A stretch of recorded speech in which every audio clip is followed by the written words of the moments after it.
Good day, everyone, and thank you for elected me as the new president that will serve this country. I assure you to those living in this country that will protect the rights and life of a person. I will now begin my SONA and state my 5 policy that I would implement. The first policy will be the no plastic policy. This policy is all for the citizens and manufacturers that buys and produces plastic bag for their grocery. This plastic bag has caused many distress to our islands and people, leaving our country prone in pollution, and this become more widely dangerous for the environment. The increasing use of plastic is the increasing the amount of waste generated by plastics, making it harder to dispose.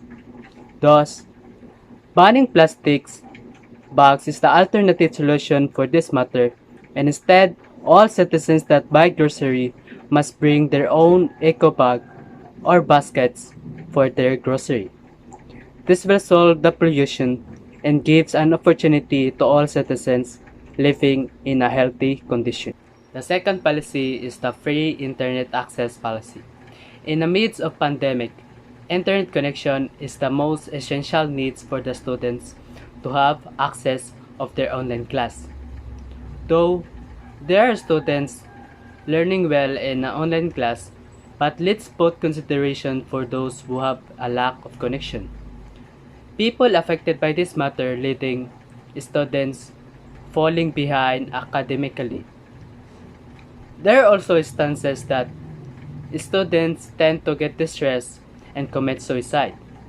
That's why building this free internet policy will be the advantage both urban and province of all city. This way, citizens can use internet without having a problem. The third policy is the two-child policy.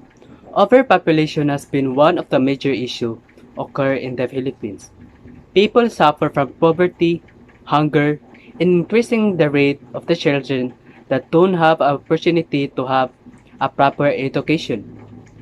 This also affects the prices of our essential needs that keep increasing due to the number of population. Thus, implementing two-child policy would help to lessen the demands of supply of essential needs of every people. People will have less stress as they don't have to spend more on necessities and unemployment can be decreased. The fourth policy will be the death penalty. As the crime rate increases, many illegal doing has been occur that affects the life of Filipino, such as using illegal drugs, murder, and even rape. The death penalty is discriminatory. It is often used against the most vulnerable in society, including the poor, ethnic, religious minorities, and people with disabilities. I will declare the death penalty as a source of fear those who are always hiding in the shadow. It makes them think twice before committing a deadly crime. The capital punishment is an important component in building a trustworthy government that protects its citizens and youth from crime. The last policy will be the human rights policy. Human rights is the most priority right now in this country.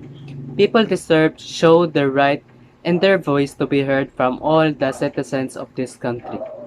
From now on, all people has the right to be competent, impartial justice, and free from influence and corruption. The dignity of every person generates full respect for human rights. I will now end this SONA and I will show you to give a clean government for the sake of your future. Thank you for listening.